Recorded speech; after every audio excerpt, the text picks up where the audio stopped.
They're not going to charge any rent, and they're not going to charge. If you don't charge me any rent, I'll reduce prices 20%. On April 13, 2026, New York City Mayor Zohran Mamdani made an announcement. The city would open government-backed grocery stores. Not one, 5, one in each borough. Supporters loved it. They saw it as a direct response to soaring food prices and a cost of living crisis that has been squeezing New Yorkers for years. But within a few hours of the announcement, billionaire grocery executive John Catsimatidis, who owns one of the largest supermarket chains in the city, warned that he could close every one of his stores if the plan moved forward.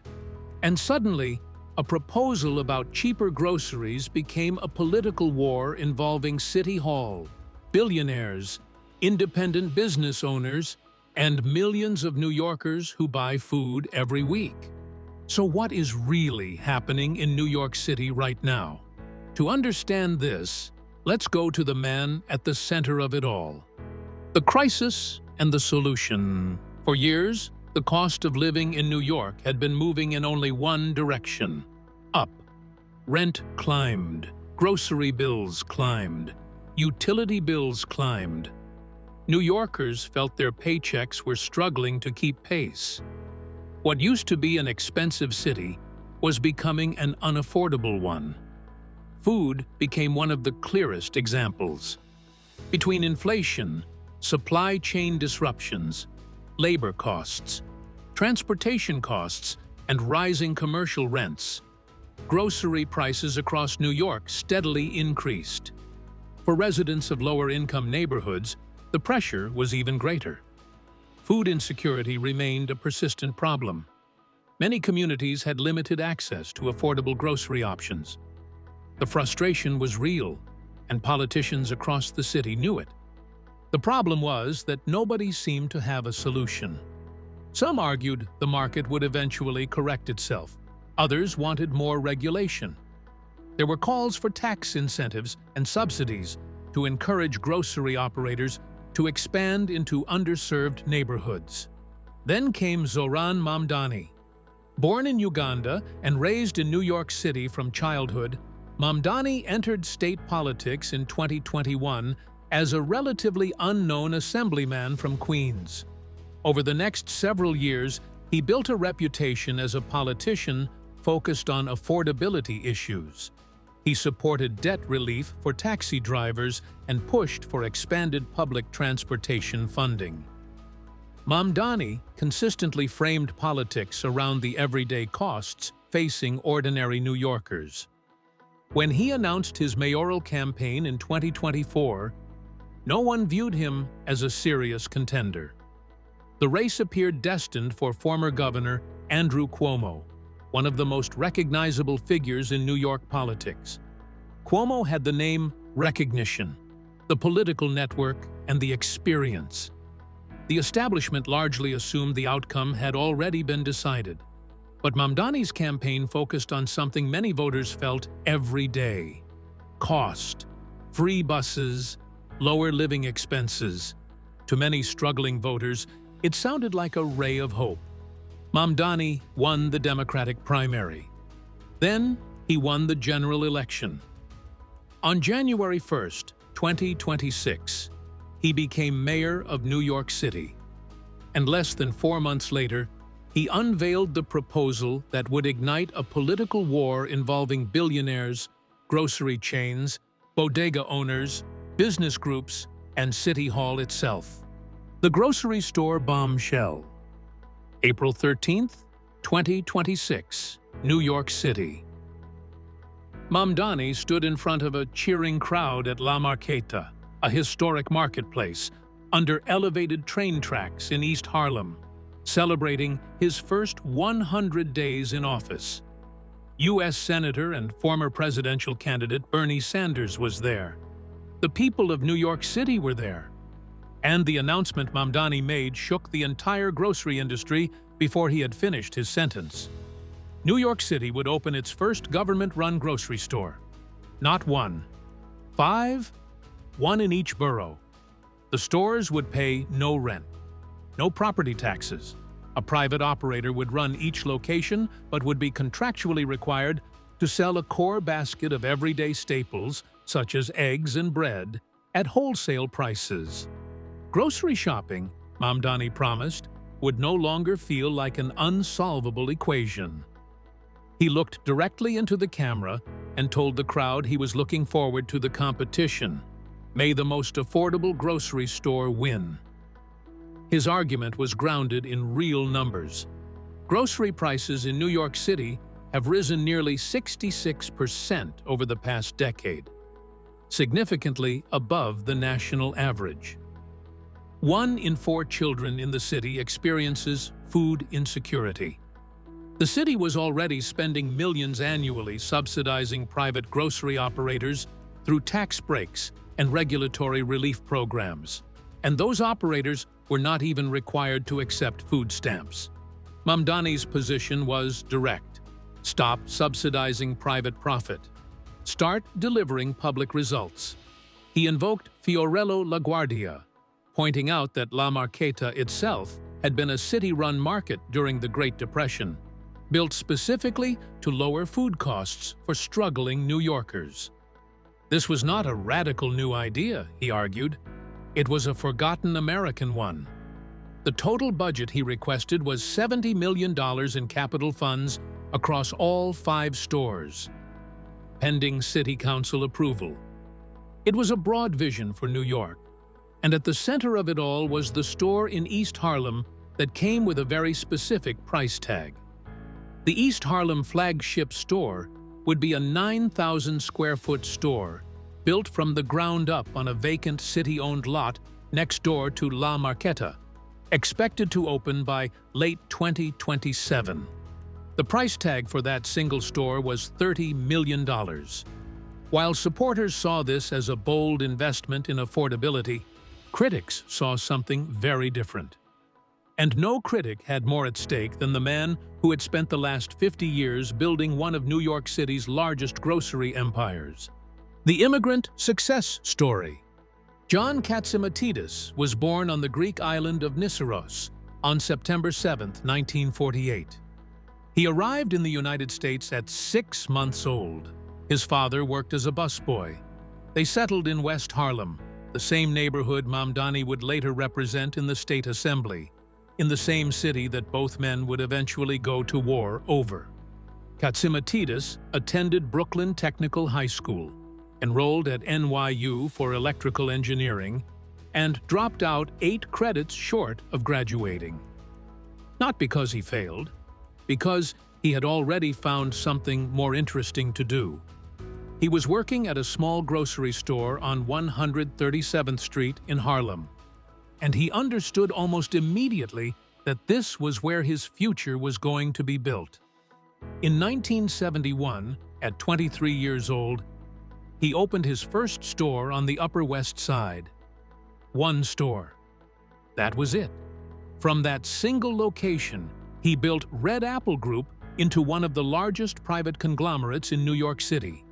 He acquired Gristedes in 1986, adding 36 supermarket locations in one transaction. Today, he operates the largest independent supermarket chain in Manhattan. Over 50 stores, thousands of employees, a net worth estimated at $4.8 billion. This man did not inherit anything. He stacked groceries. He learned supply chains from the floor up. He built his empire, store by store, over 5 decades, in the same city that is now telling him it is going to compete against him using his own tax dollars. When the announcement landed, Catsimatidis did not hedge. He told the New York Post directly, "We can't compete with Mamdani opening city-run supermarkets for free." He threatened to close, sell, or franchise every Gristedes location in New York. He named Florida as a likely new base for his operations. Catsimatidis warned that the plan would collapse the city's food supply, kill private industry, and drag New York down what he called a path toward the breadlines of the old Soviet Union. He questioned whether the city-run stores would use union labor. He even asked out loud who would arrest shoplifters. Even Donald Trump weighed in, telling reporters that Mamdani wanted to take over Catsimatidis' stores. The U.S. president described Catsimatidis as a great guy who had called him personally to express concern. Catsimatidis was not the only one making noise, and the voices joining him were not all billionaires, but they were far more important. The collateral damage. This is where the story gets bigger than one billionaire's grievances. Fernando Mateo, head of the United Bodegas of America, representing roughly 25,000 workers across New York City's independent grocery operators, called the plan a disaster. He warned that the few government stores being proposed would get jam-packed, creating chaos and long lines rather than actually solving anything. He was not speaking without cause. He was speaking for tens of thousands of workers whose livelihoods depend on the private grocery ecosystem that Mamdani's plan is designed to undercut. The National Grocers Association issued a formal statement urging public officials to enforce existing antitrust laws rather than launch a government-run competitor.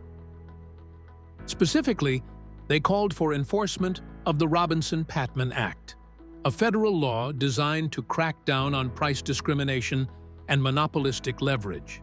Governor Kathy Hochul, speaking at a business breakfast hosted by Catsimatidis, delivered a single line that drew applause from the entire room. "I favor free enterprise." But here is what should concern you, regardless of where you stand politically. Imagine you have owned a bodega in East Harlem for 15 years. You pay rent every month.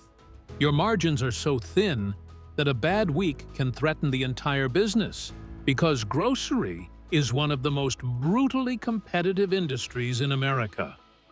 You have built something real out of nothing. You have employed people from the neighborhood.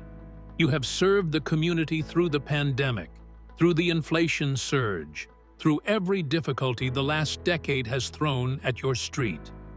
And then the city opens a store around the corner, one that pays zero rent, zero property taxes, zero licensing costs, has the full financial weight of the city government behind it, and it is contractually required to undercut your prices on the products you both sell.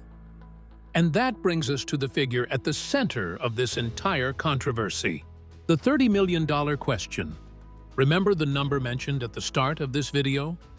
Here it is. The first city-run grocery store will cost $30 million to build. $30 million. One store. 9,000 square feet. When Mamdani campaigned on this plan, the total budget for all 5 stores across all 5 boroughs was $70 million. One store is consuming nearly half of the entire 5-borough budget before the first customer has walked through the door. A Manhattan Institute expert estimated that even accounting for New York City's sky-high union construction costs, a standard 25,000 square foot grocery store should cost roughly $15 million to build. Mamdani's flagship store is less than half that size and costs twice as much. At $3,333 per square foot, it would be the most expensive grocery store construction in the country by a mile. For the same $30 million, the city of Atlanta opened a municipally subsidized grocery store for a total cost of $5.4 million. For the same $30 million, a private operator could open 5 Aldi stores, each significantly larger, in 5 different neighborhoods tomorrow. So where is the other $15 million going? Nobody in City Hall is answering that question. And here is where it gets genuinely alarming, because the $30 million grocery store is being built while New York City is staring down a $7.3 billion budget gap across 2 fiscal years. The city's comptroller, Mark Levine, described it as the worst fiscal challenge he has ever seen. Moody's just revised New York City's credit outlook from stable to negative, the first downward revision since the pandemic. The agency cited structural imbalance and reduced financial flexibility as the reasons. The city's operating surplus collapsed by 94% in a single year. Revenues are growing at 2%. Expenditures are growing at 4.5%. The math does not work. And while the city is spending millions on new projects, it is also searching for billions to cover existing obligations. The budget crisis. To close the deficit, Mamdani has proposed a 9.5% increase in property tax, the first property tax hike in over a decade. Here is what that actually means for the people. This administration says it is trying to help. Property tax increases do not stay with property owners. Landlords pass that cost directly to renters. A $3,000 a month apartment in New York City could jump to $3,200 under this proposal. That is not a progressive policy agenda. That is a pressure cooker with the lid welded shut. City Council Speaker Julie Meenan publicly rejected the property tax hike. The comptroller said the city is simply spending more than it takes in. Mamdani's administration is banking on Albany sending $5 billion in state aid to bridge the gap. But Governor Hochul has shown no indication of agreeing to the tax increases Mamdani wants to generate that money. The gamble has not paid off yet, and the bills are already arriving. When Moody's issued its warning, Mamdani called it premature and blamed the deficit entirely on former Mayor Eric Adams. The credit agencies did not revise their position.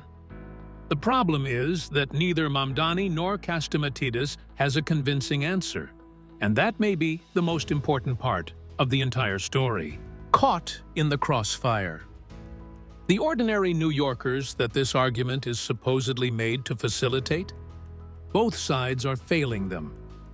Mamdani's intentions are real. Grocery prices in New York City are genuinely, measurably crushing working families. 1 in 4 children going hungry in the wealthiest city on earth is not a statistic to wave away. The frustration driving this plan is legitimate. The people who showed up at La Marqueta to cheer for it are not wrong about what they are experiencing. A lifelong East Harlem resident named Chelsea put it simply when a reporter asked her what she thought. "The other day, I bought kimchi, a bag of onions, and 3 plums, and that was like $30. I think it's a great idea." And when a reporter asked Catsimatidis about rising grocery prices and what families should do about it, he simply told them to deal with it. And that is just the cost of living in New York. So you have a mayor spending $30 million on a single store that will not open until next year, proposing the largest property tax increase in a generation. The city is facing a $7.3 billion deficit, and the credit agencies are downgrading the outlook. On the other side, you have a billionaire telling the people being crushed by his industry's prices to simply accept it. Nobody in this fight is actually solving the problem. They are both protecting their own interests, while working families get squeezed from every direction at the same time. And New York may only be the beginning. The bigger picture. This is not just a New York story. That is the part that matters most if you are watching from anywhere else. Atlanta already opened its first municipally subsidized grocery store in 2024. Chicago has similar plans developing under Mayor Brandon Johnson. Boston is actively exploring the same model. Washington, D.C. mayoral candidates debated the idea in their most recent election cycle. The pattern is identical everywhere it appears. High costs create political pressure. Political pressure creates government expansion proposals. Government expansion proposals create private sector resistance. Private sector resistance creates a standoff. And the people in the middle, The families who cannot afford to wait for either side to win keep paying higher prices while the fight plays out above their heads. If your city is facing an affordability crisis right now, and most American cities are, this playbook is coming to your doorstep. The question is not whether it will arrive. The question is whether the version that arrives will have learned anything from what is happening in New York right now. The only two municipalities that operated government grocery stores in the United States as recently as 2023 were St. Paul, Kansas, a town of 600 people with no other food options at all, and Baldwin, Florida. The Baldwin store lost money consistently from the day it opened till it shut down. The St. Paul store operates with a 3% profit margin and exists because, without it, there is literally nothing else to buy food in the town. Neither is a model for a borough of 1.6 million people in the most economically complex urban environment on Earth. The East Harlem flagship requires City Council approval for the full $70 million allocation. As of late April 2026, the council was cautiously supportive but had not committed. Several members asked for a detailed financial model before the vote. The store is not expected to open until late 2027. The second location at La Marqueta follows in 2029. Meanwhile, the $7.3 billion budget gap is not waiting for 2029. It is here right now. Catsimatidis has not closed a single store yet. His threat remains a threat. He is 77 years old and has spent his entire adult life building something in this city.